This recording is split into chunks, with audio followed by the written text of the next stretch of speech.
మనుషులు ఇతరుల గురించి ఆలోచించాలంటే వ్యక్తిగత సమస్యలు ఉండకూడదు.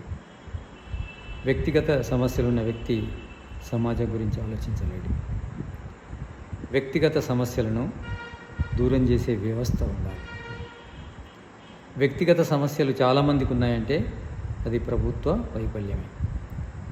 కనుక వ్యక్తిగత సమస్యలు లేకుండా అంటే కనీస అవసరాలు తీరే స్థితి ఉండాలి ప్రజలందరికీ.